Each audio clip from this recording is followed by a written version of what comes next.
As your senator, building a modern transportation system will be one of my priorities because investing in transportation is investing in our people. For many working families, transportation isn't just about getting from one place to another. It's about opportunity. It's about keeping a job, getting an education, and building a better future. A strong economy depends on a strong middle class, and a strong middle class depends on having the tools people need to succeed. That's why transportation matters. When workers can get to work reliably, business can grow. When businesses grow, jobs are created. And when jobs are created, families thrive. Imagine a Guam where opportunity is within reach for everyone. I'm Donna Munikanata, and I approve this message. Tony and I got married at an early age, and back then, we didn't have much. But from the very beginning, Tony was determined to create a better future for our family. Shortly after we were married, Tony joined the Army, and we moved to our first duty station at Fort Campbell, Kentucky. Those weren't always easy years, but they taught us the importance of sacrifice, faith, and commitment.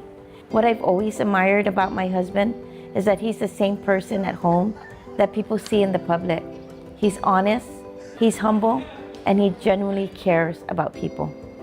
He's a devoted husband, a loving father, and a proud grandfather.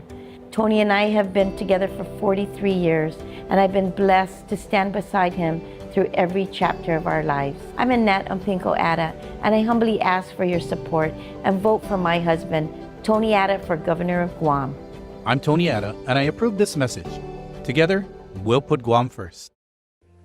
Hafaday, I'm Therese Terlahi. And I'm Sabina Perez. We believe that Guam should be a safe, flourishing island with a government that lowers the cost for everyday people, replaces corruption with fair economic opportunity, fights to stop meth, and shelters unhoused children. Protects our water and investigates the source of contaminants. Our records show our integrity, honesty, and ability to listen and follow through. We need your help to stand up for what is right.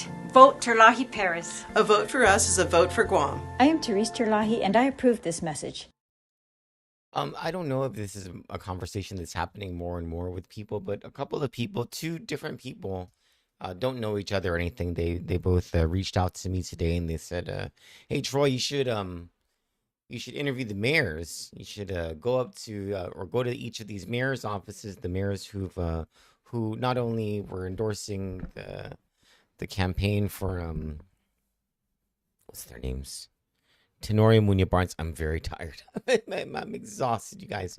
The mayors who were not only endorsed Tenorio Munoz Barnes, but more importantly, were at the rally, because it wasn't just the senators. It wasn't just the cabinet members and the senatorial candidates who were there. It was also there were mayors who were there, and asked them why they didn't go up to the stage, or asked them if they still are doing their endorsements. And I thought, that's a darn good idea, because the mayors are the closest leaders that we have to the community, and many times you want to know that you count on your mayor, right? And are you going to be able to count on your mayor if your mayor is one of the people who was either laughing along with a crude joke, or was your mayor, or even if they weren't laughing, why didn't your mayor stand up for you, or stand up for children with special needs? And I don't know that I have the capacity is an issue, okay? Because I'm very tired as it is, with the workload as it is. I'm exhausted, matter of fact. And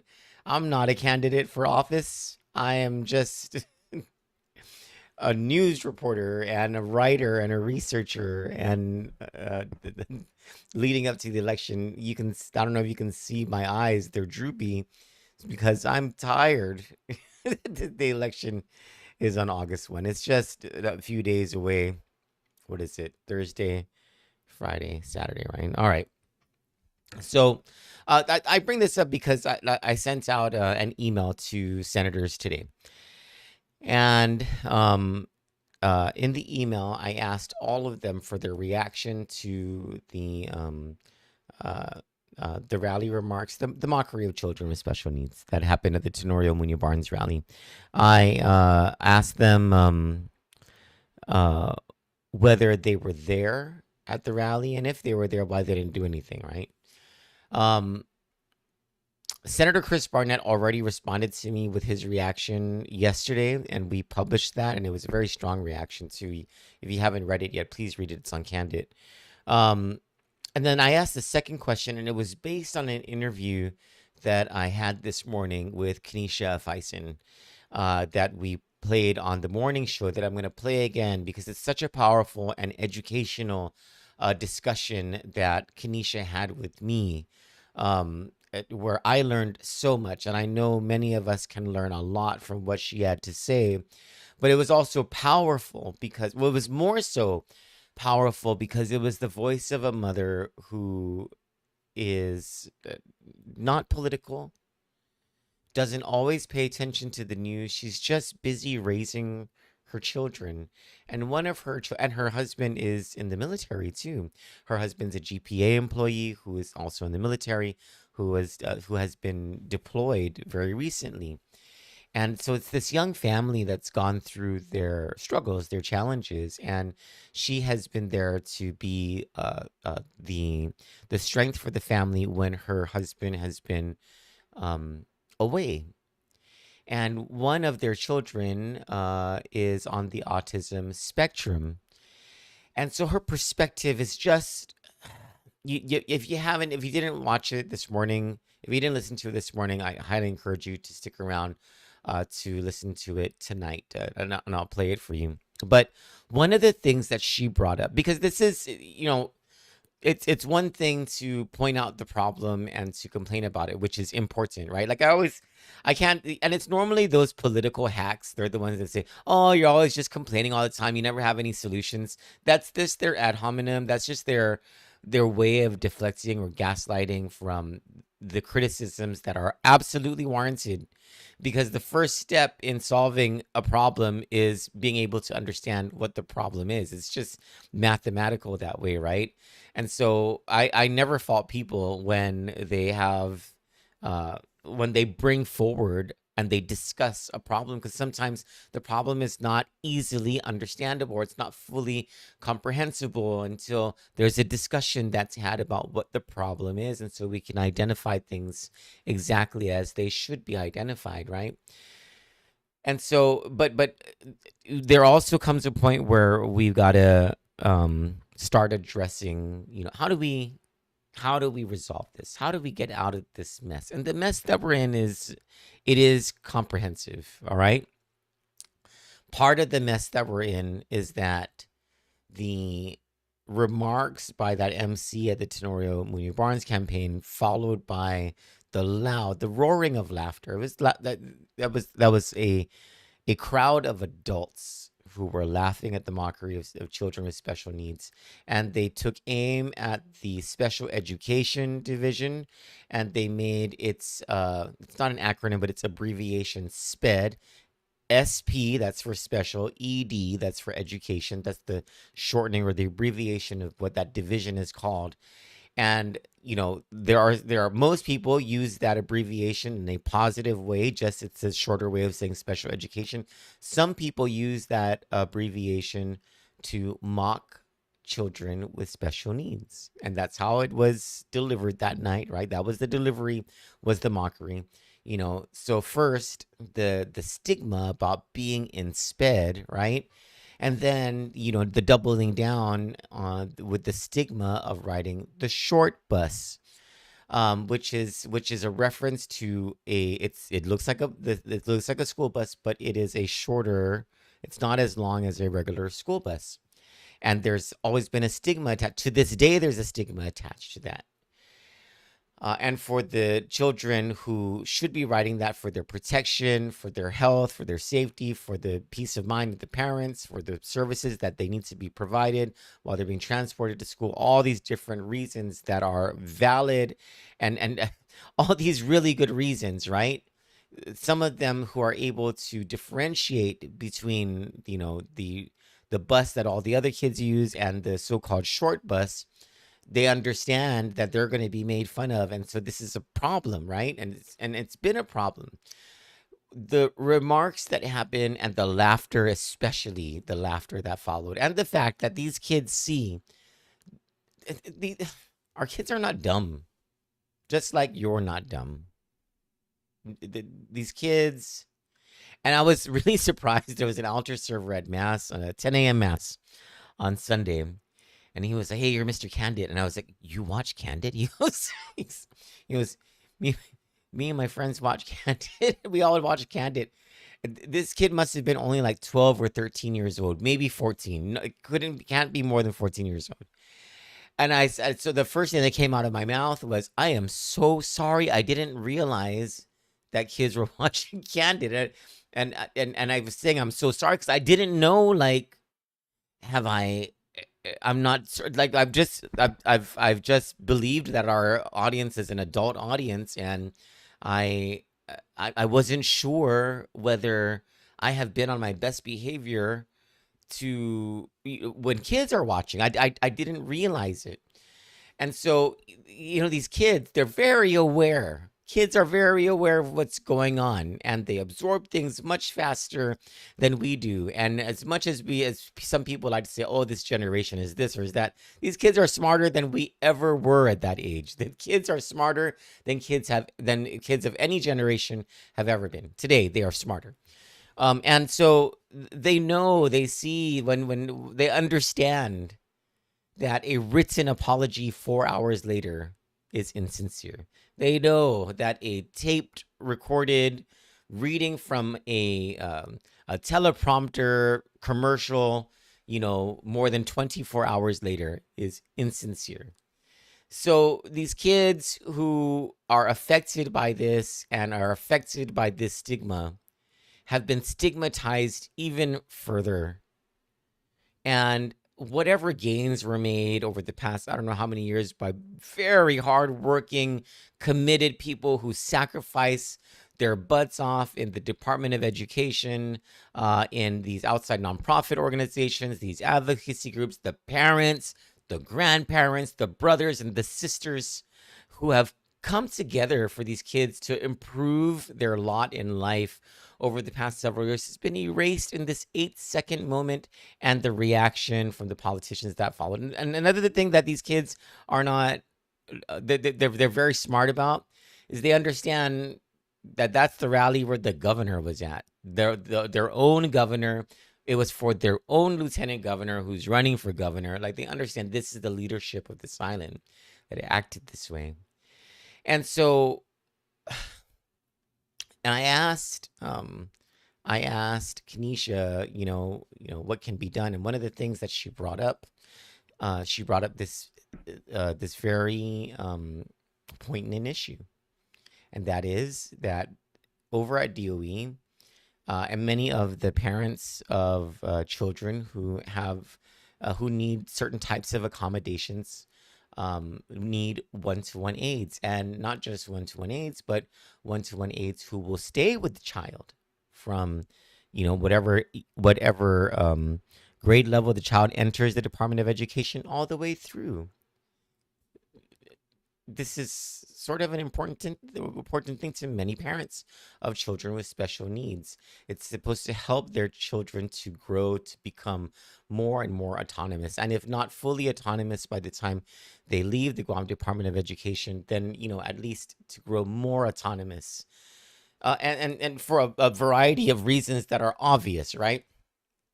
And so Kenesha, she says, Miss Faison, she says, there aren't enough one-to-one aides. And I don't even know, when I enroll my son Evan in middle school next year, whether he's going to have a one-to-one aide. And, we're going to have to make some choices, me and my husband. And she says, here's what the problem is. She ran into one of the aides who said, I'm not going back to DOE because I'm taking a job. It costs you less. And Kenesha says, "It costs you less. You're going to leave your government job, government of Guam job. Like, that's kind of a gold standard on Guam, right? Because the benefits are good. You get the what is that called when you're in the merit system? The increments.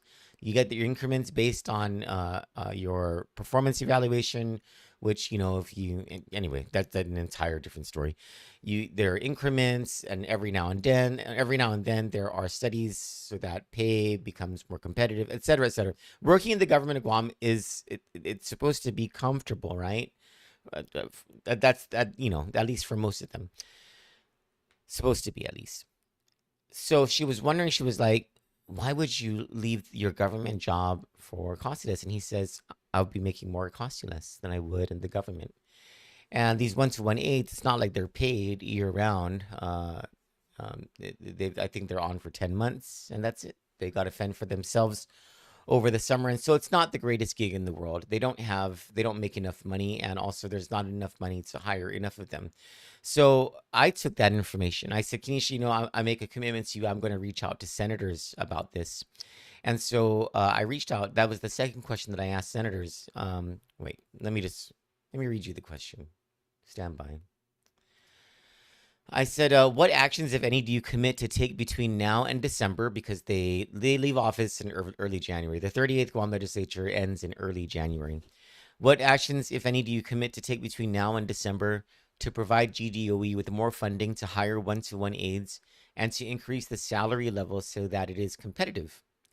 If you do make this commitment, how will you fund it? Will you reverse at least a portion of your recent decision to roll back the BPT for the island's largest businesses in order to fund this?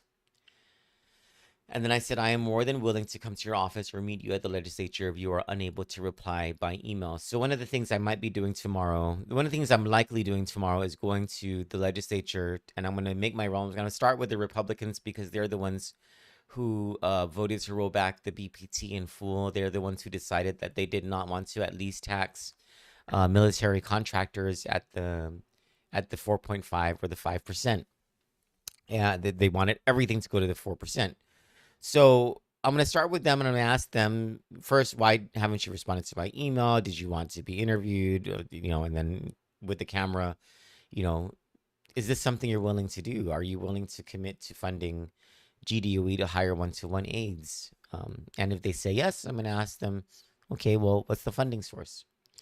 And if they can't find a funding source off the top of their head, I'm going to ask them whether they would then be willing to roll back at least a portion of their cut of the BPT, and I'm just going to roll it up so that they can afford this. So this is something that can be afforded. And it's an excellent time to strike while the iron is hot. Am I getting that saying right? I'm really bad with sayings.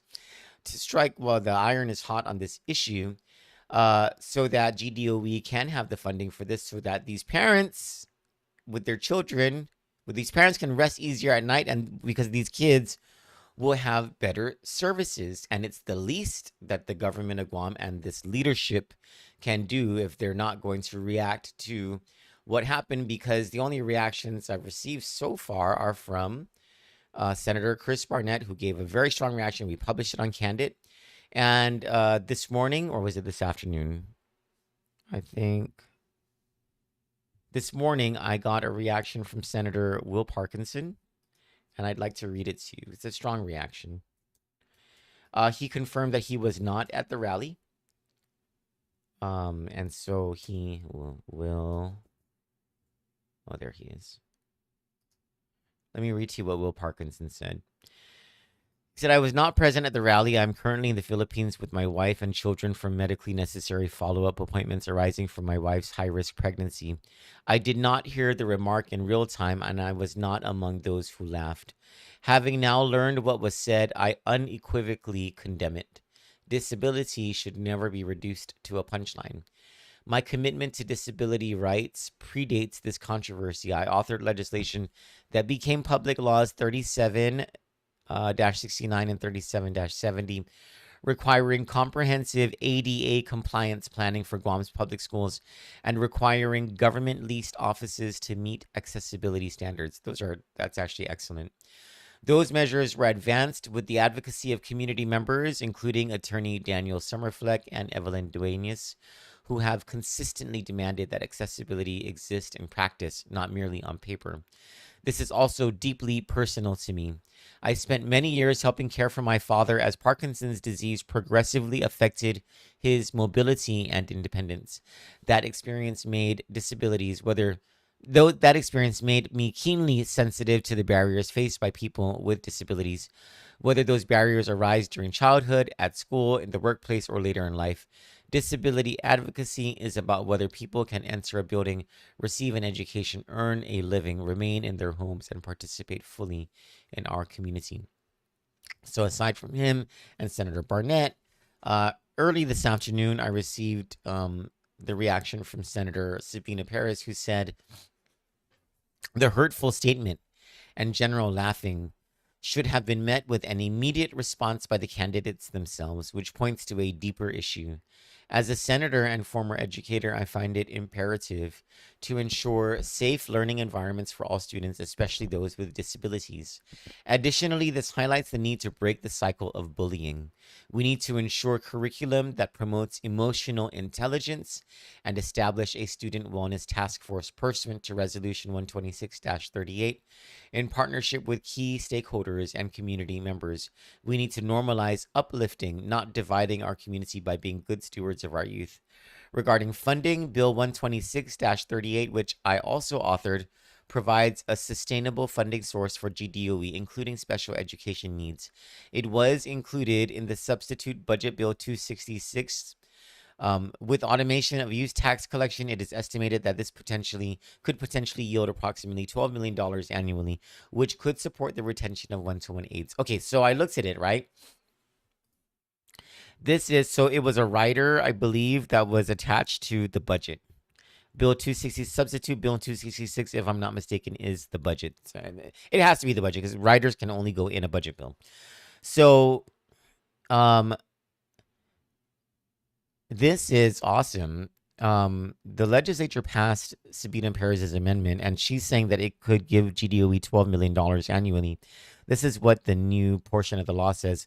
Sums based on 20% of the total use tax shall be continuously appropriated to the Guam Department of Education to prioritize capital improvement and deferred maintenance, strengthen safe learning environments and ADA compliance, support instructional needs without duplicating federally funded services, and fund the maintenance of effort requirements for Head Start and special education. The Superintendent of Education shall submit annually a detailed budget to the legislature in Guahan. Notwithstanding any other provision of law, the monies appropriated by this section supra shall be allocated to the GDOE within 20 days following the end of the month that the funds were collected. This is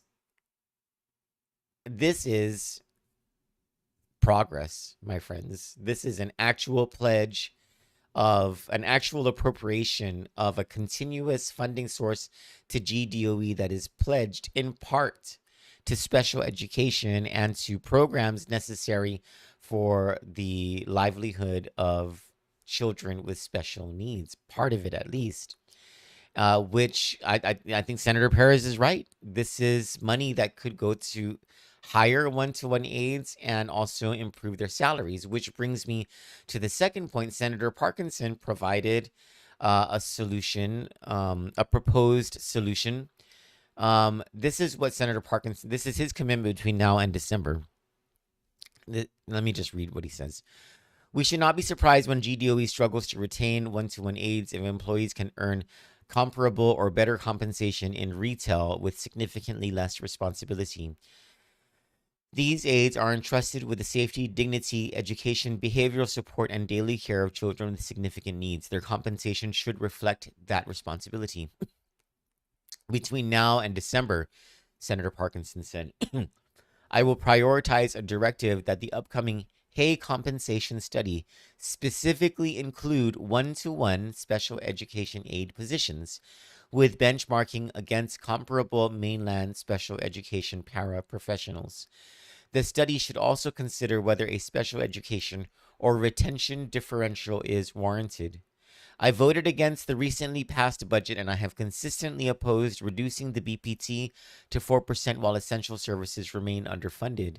The budget itself schedules a reduction from 4.5% to 4% while maintaining a separate 5% military rate for qualifying military buildup contracts exceeding $10 million. There's a catch to that, which I'll explain after when the election's done and I have more time to work on stuff like that.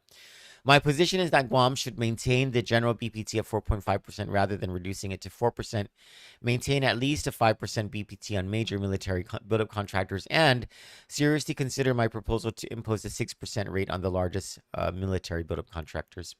The military buildup is temporary, Guam is permanent. We should capture a fair share of this extraordinary economic activity and invest it in the people and systems that will remain here after the contractors leave. Those revenues should help fund one-to-one aids, affordable childcare, genuine ADA compliance in our schools, stipend-based home care services, job coaches for adults with disabilities, adult day services, and properly staffed group homes.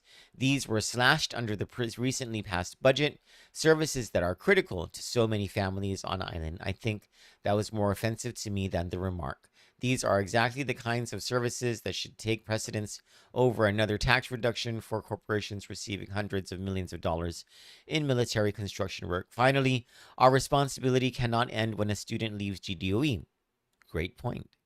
Guam has never developed a complete continuum of care for people with disabilities as they enter adulthood.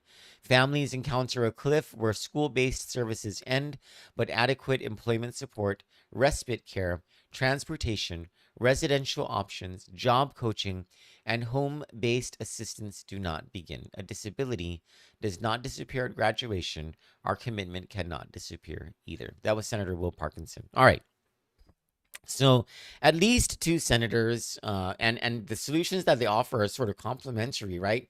You have Senator Parkinson on one side saying we should include the one-to-one aids in the Hay study so that the pay scale can go up.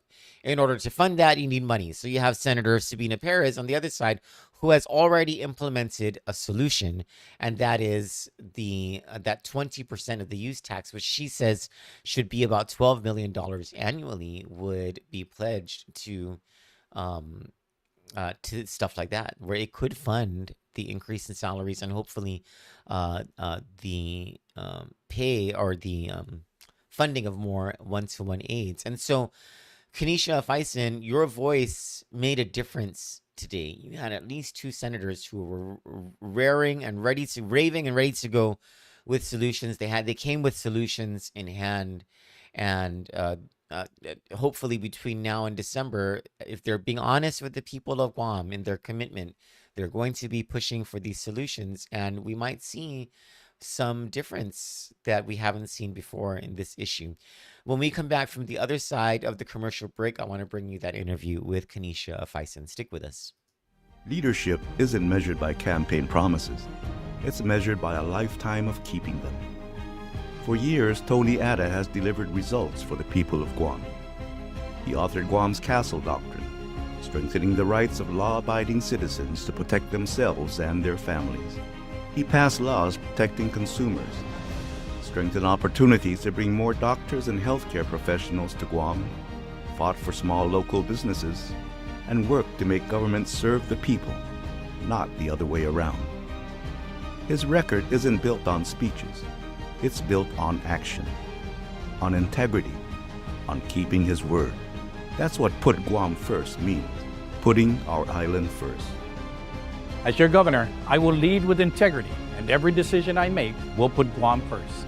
I'm Tony Atta, and I humbly ask for your vote. I'm Tony Atta, and I approve this message. Half a day, I'm Therese Terlahi. And I'm Sabina Perez. As your senators, you've seen us fight for lower fuel and utilities costs, lower real property taxes, for the Chamorro Land Trust and affordable housing, to stop meth from entering our island. For your environment, to remove abandoned vehicles and illegal dumping, for fairness in procurement, and for resources of the government to benefit all the people of Guam. We've been fighting for you, and that's why we're running for governor And Lieutenant Governor. Please vote Terlahi Perez. A vote for us is a vote for Guam. I am Therese Transportation, Terlahi. tourism, customs, utilities, and federal and foreign affairs touch every family, every business, every day. Jesse Michael Anderson Lujan believes Guam can be greater together by fighting for cabotage exemption, expanding the Philippine visa waiver program, and opening new doors for tourism investment and opportunity. Vote Jesse Lujan. Leadership you can see. Accountability you can trust. I'm Jesse Michael Anderson Lujan, and I approve this message. This past year, we've been focused on moving Guam forward, strengthening oversight in our schools, supporting our veterans, standing up for students and families, and working on policies that open doors for our people. For me, public service has never been about headlines. It's about showing up, listening carefully, and doing the work that matters. There's still more to accomplish, and I'm ready to keep pushing ahead. I'm Senator Vince Borja, and I humbly ask for your continued support.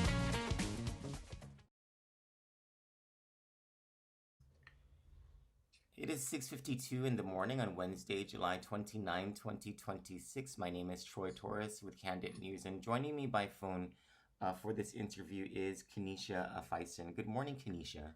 Good morning, Troy. Thank you so much for this interview. Let's start with why you reached out and why you want the people of Guam to know more about your story and your thoughts on this.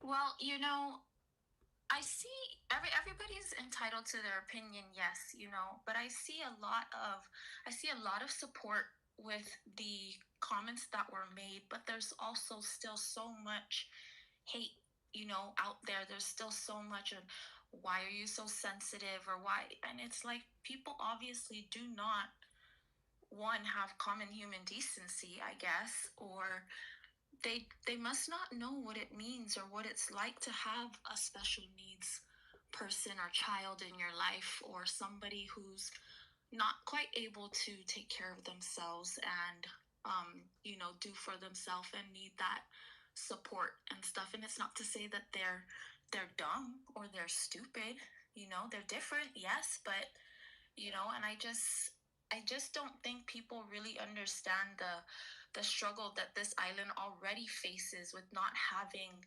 enough for them. There's nothing here. I know that teachers still do the best they can, but at the end of the day, Guam comes short when it comes to the special needs kids and the people with disabilities all around the island, honestly. Kenesha, do you have a child or children who has or have special needs? Yes, I do. I have a son. His name is Evan. Okay. He is 11 years old now. He's getting ready to go into middle school, and it truly is the scariest feeling. I worry about him getting bullied. I worry about him not having a one-to-one, because that's what I'm told is there's no guarantee he would have one. And it's a big transition, children with autism, they rely on consistency. They rely on, all of that to get through their day, and little things such as, the toothpaste it's not the right one. Things like that, as small as that, can trigger a never ending, the whole day can be off for him, and it's like, I have to worry about kids bullying him, but here we are making these comments, and I'm now having to worry about adults and whether they will be kind and accepting, and that's just, it's sad. It really is. Does Evan have any brothers and sisters? Yes, he does. I have an older son. He's also at Jose Rios with him. And I have a daughter and a toddler who's 3. When I don't know if you and your husband have had this conversation with each other yet, but I know that many parents of children with special needs, and even when their children are adults, the top contemplation for them is what happens to them when they die. Is that something that you and your husband think about in terms of whether your son will be autonomous, able to care for himself when he's an adult? Oh, of course. And every parent, I'm sure, goes through this on, wondering whether he would ever have a normal life. And, the reality is autism doesn't go away. It's there, and it took a long time for me to really grasp that and really accept that, you know, in the beginning when we found out, I didn't know what to do. You know, it did take a while for us to get him tested, and he wasn't tested till almost 3. And, you know, by that time, there's not a lot of, you kind of phase out of that part. You go into, it's called Plan B, where it's already more like a school setting. So the home support, we didn't get as much as we should have had we tested him sooner, or had we known, you know, to look at these signs sooner and stuff. So everything that we've done so far is just like learning as we go. Yeah. And I always have this fear on what's going to happen to him. You know, is he going to be able to go without a one-to-one? Is he going to be able to, you know, use the restroom on himself? And this was prior, you know, use the restroom by himself without, you know, any support. Or it's a lot, because I look at my other kids, and we have gone through, you know, a school saying that if he doesn't change his behavior, he can't be accepted here. And, you know, it caused me to pull my other son out. And that's just, you know, some of the things that people with special needs face. Is you have a typical child who nothing's wrong, you know, and I'm not saying anything's wrong with autism, because there are far worse things that a child can endure, or a parent can endure, than autism. It is one of the most beautiful, you know, things that you can go through and experience, and it really helps you learn patience and understanding, and, you know, everything that goes along with it. And but yes, I do worry whether or not he's going to be okay, or who's going to be with him. But the best we can do is, you know, be with him every step of the way, teach him, because they can be independent. They're not stupid, you know, they're not incapable. It's just all of them, they learn differently. But I've seen, you know, kids, every time I come across another parent who has an autistic child, and they say he's 18, he just graduated, and I'm just like, it's amazing, you know, because I'm here worried about 6th grade, but here you are, high school, here you are working a job. And it really does give comfort that there's a possibility that he will have what everybody else deserves, you know, a normal and full life. Well, let's talk about the stereotypes that some, and I have to tell you, in my view of the comments, it seems to be 99-1. You know, it's just 1% of people who make insensitive comments. But let's talk about the Tenorio Muñoz Barnes rally, where the MC made the unfortunate comment, right? What did you think that he meant when he said, if you vote for number 1 or number 3, you're sped? You wrote the short bus. So what I gathered from that is, of course, you know, if you vote 1 and 3, that's obviously the dumb decision. That's obviously the wrong decision. That's obviously a stupid decision. So equating that vote with, or equating being dumb or stupid with being in special education. Yes. And that is, you know, it couldn't be farther from the truth. And if that's what you think, if that's how you connect the dots of a stupid decision, is that they must be on the short bus, I mean, how small-minded can you be? How, and the fact that it was just so comfortably said, you know, so it just rolled off like it was nothing. And you know, you can go and say, oh, you know, he's a comedian, he said, and this is not a comedy show, though, you know. And even at that, there's just lines, I'm sure, that you just don't cross in a comedy show. You know, it's not, I'm not naive, you know. I know that people say things, people make jokes, people make ignorant comments and stuff, but I would like to think that in this world, there's this line, and you just know, you should know not to cross it, especially when these people are born this way. There's absolutely nothing we can do to change them. There's nothing that they can do to change it.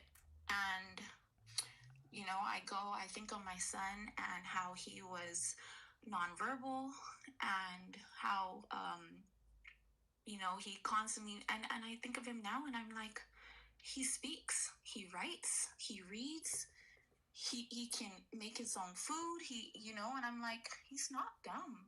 He rides the short bus for safety and independence, and it's just, you can't take that away. Like when he got off the bus for the first time this summer, it was a look that, like, you know, I drop him and pick him up almost every day since he was kinder. So for him to say, Mom, I'm going to school, and walk out, Mom, I'm home, and walk in, you know, how can you go and easily say they must be stupid? What was your reaction, Kenesha, right after that when you heard the laughter from the crowd? I truly couldn't believe it, honestly. You know, it's like the comment was made and then the laughs follow, and it was so loud, you know, like, and I'm not trying to mean that in general, but it was so loud in my heart. And I just, how can you sit there and find that funny, you know, all the people there? And if you, I don't know, you know, at first, initially, I was just angry. And that's why when I got the video, you know, it took seconds for me to already say something. And you know, I'd like to believe it wasn't till I posted that, because I say I was one of the first ones to post it, and that's how that thing, and I tagged all of them, that's how it got removed. And you only found a problem with it when somebody had to tell you it was wrong, because you didn't find a problem when it was said. You didn't get up there and say, hey, that's not right. Everybody laughed. You posted it. It was up there for several hours. You need to tell me nobody caught it? And then the second somebody tells you, hey, this is not right, that's when you say, oh, I'm sorry, I didn't mean to say it. Well, what did you mean to say? Because I did listen to, what do you call that? He went on air with Patty Arroyo the other morning, and she asked him, what were you trying to say? And it kind of like he danced around the question, and I'm just like, well, answer it. What were you trying to say? Help me try to understand that this was just, I mean, of course it's a mistake, you know, of course it's a mistake, but just help me try and understand there's a different train thought to your comment than what I'm gathering, because what I'm gathering and you're saying sped must be stupid, it's just unforgivable. There's just no excuse. There's nothing you can say, the amount of sorries that will change the way that I feel. Kenesha, do you believe that the apologies from that man, the MC, and then the apologies that followed from the candidates, Tenorio and Munya Barnes, were sincere? You know, it's funny that you asked that, because it's almost like I was calling out, and so when I first posted, I said, watch, they're gonna delete it and then say sorry. And that's exactly what happened. And then my friend, they messaged me, you were right, you called it. And I said, yeah. And then when they did that, you know, written apology or the formal announcement, and not just them, but even other political parties, they said, you know, they said, we do not stand by this comment, blah, blah, blah. What I wanted is actual human connection. What I wanted is for them to come on and not write it on a paper and not have someone proofread. I want to hear just your mind, just your thoughts. I want you to talk to us as a people. I want you, because you spoke about real life people. You spoke about real life people that ride the short bus, and even to call it the short bus, it's just so, it's frustrating that that's what was said. But yeah, I really just wanted something, I don't know, a little more. Do you have an additional concern? It wasn't just a political rally, but it was a political rally for the incumbent. So is there there's two questions here.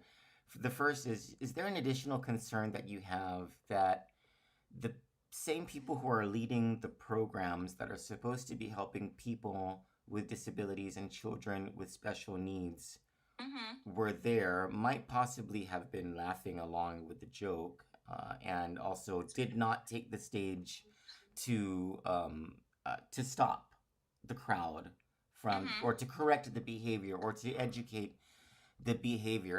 As a consumer, does that make you feel a little more powerless that this is your own government that is doing this? What are your thoughts about that?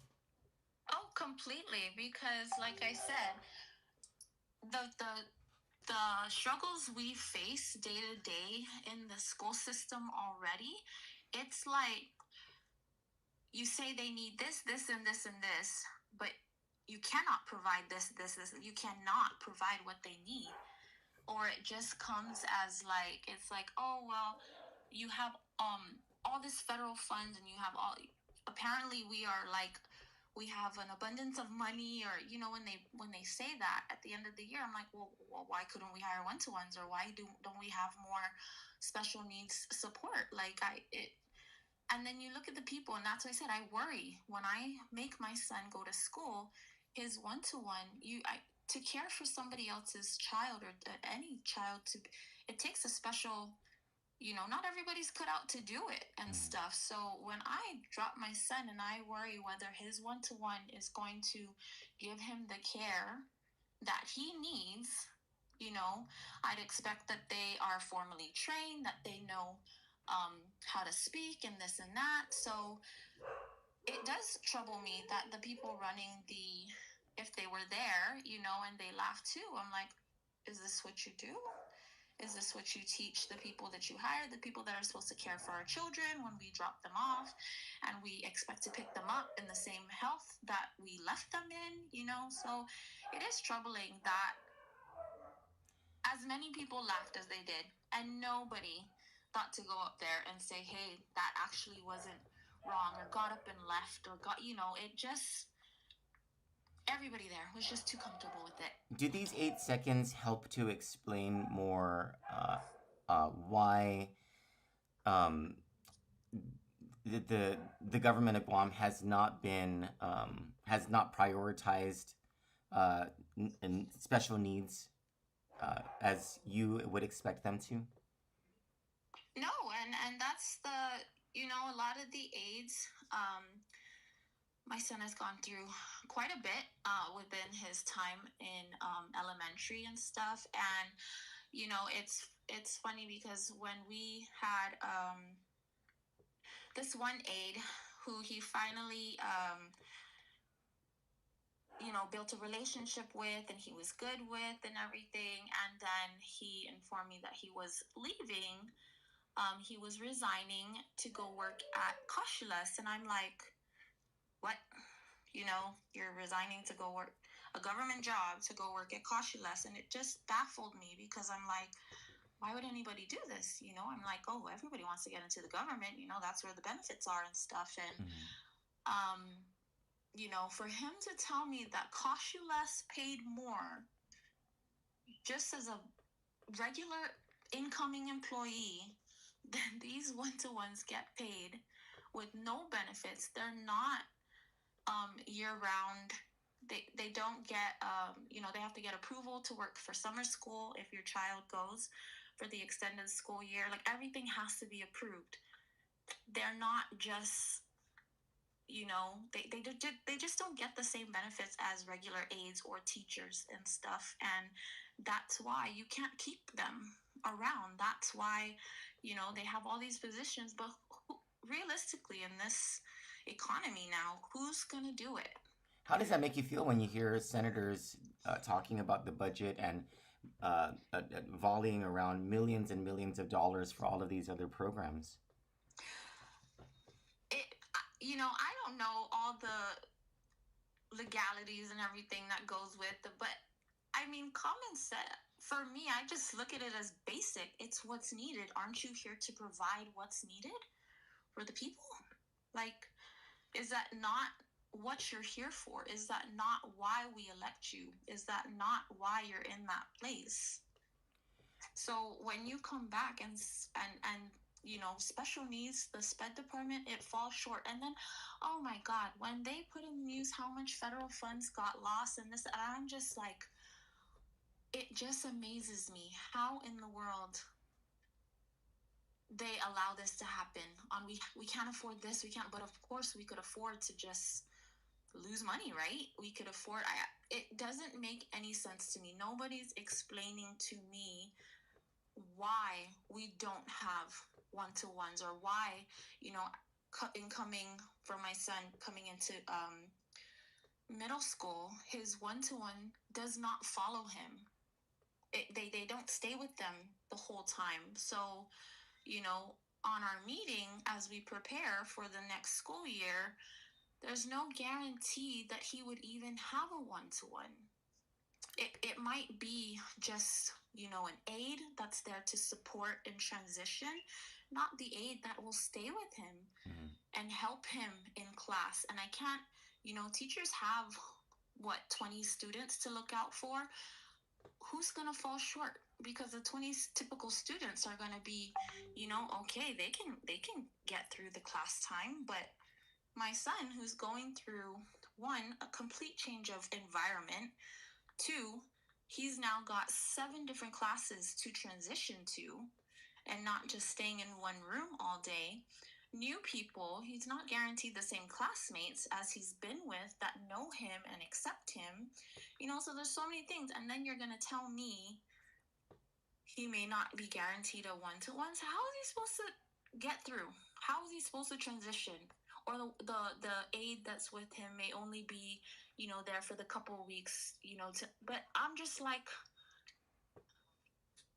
I don't get it. It doesn't make any sense to me. So I said, if you do not have an aide for him on the first day of school, I will not drop him. I'm going to reach out today, Kanisha, to senators and ask them about their prioritization of funding for one-to-one aides, not just for the number of aides, but also for their pay, based on the education that you've just given our audience right now. There's a second component to, and so I commit that to you, by the way. There's a second component to the crowd, a second participant in the crowd during that rally, who is perhaps more consequential than any person who was there, more consequential than Lieutenant Governor Josh Tenorio even, and that is Governor Lou Leon Guerrero. As a Guamanian, as a resident, as a citizen of Guam, knowing that the governor of Guam was there, what did you expect the governor of Guam to do as soon as she heard what the MC said?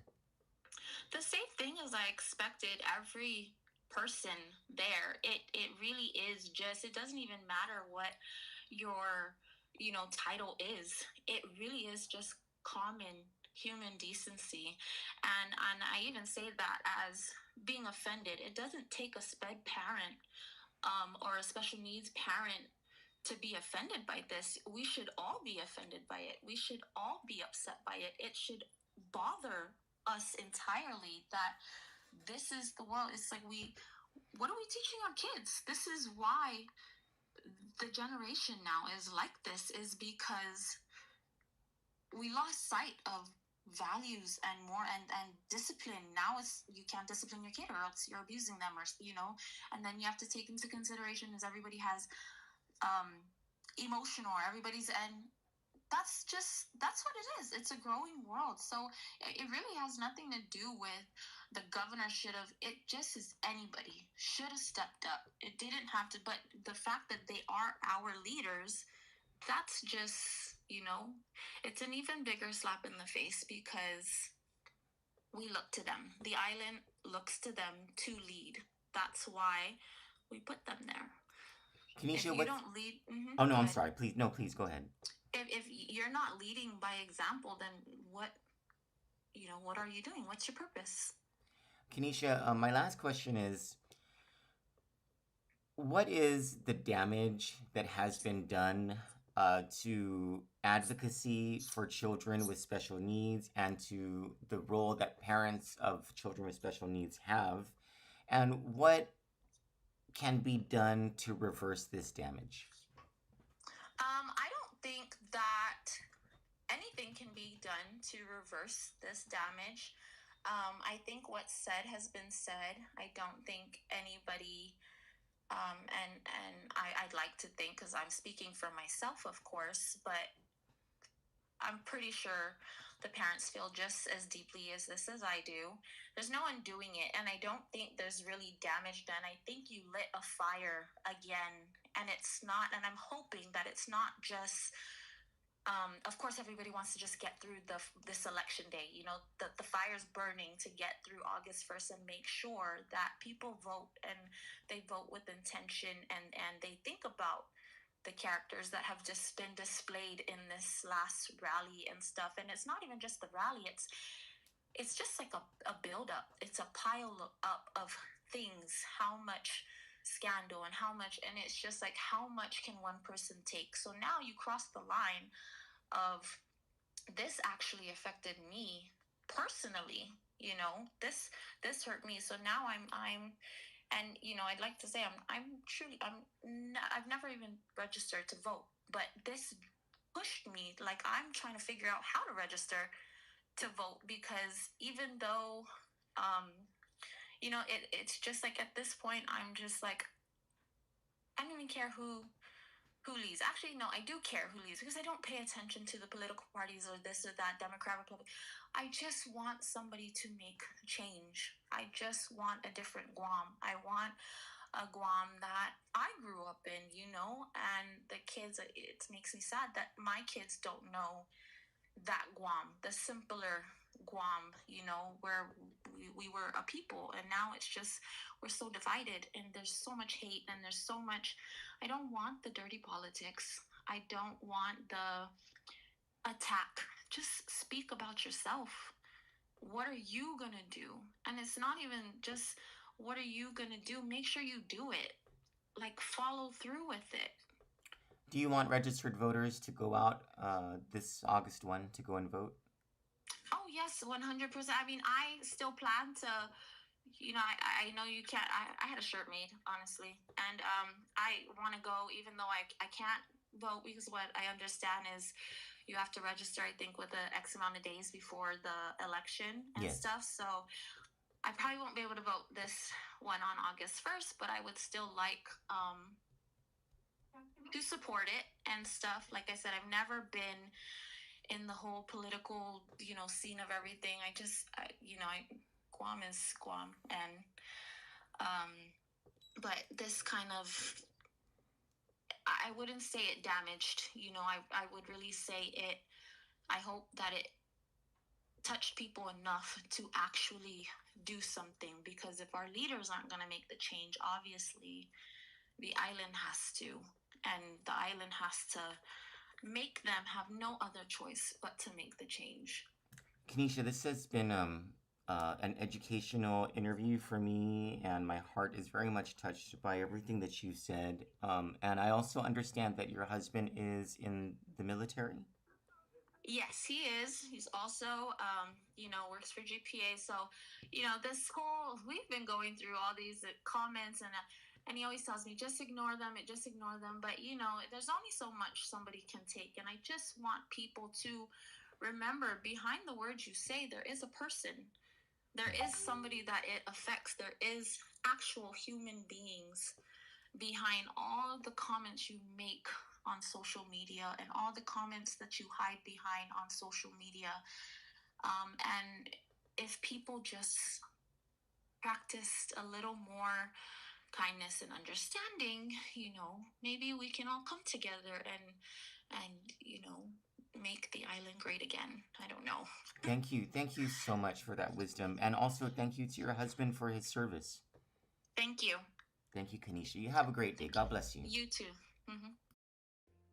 Hafaday, I'm Therese Terlahi. And I'm Sabina Perez. We believe that Guam should be a safe, flourishing island with a government that lowers the cost for everyday people, replaces corruption with fair economic opportunity, fights to stop meth, and shelters unhoused children. Protects our water and investigates the source of contaminants. Our records show our integrity, honesty, and the ability to listen and follow through. We need your help to stand up for what is right. Vote Terlahi Perez. A vote for us is a vote for Guam. I am Therese Terlahi, and I approve this message.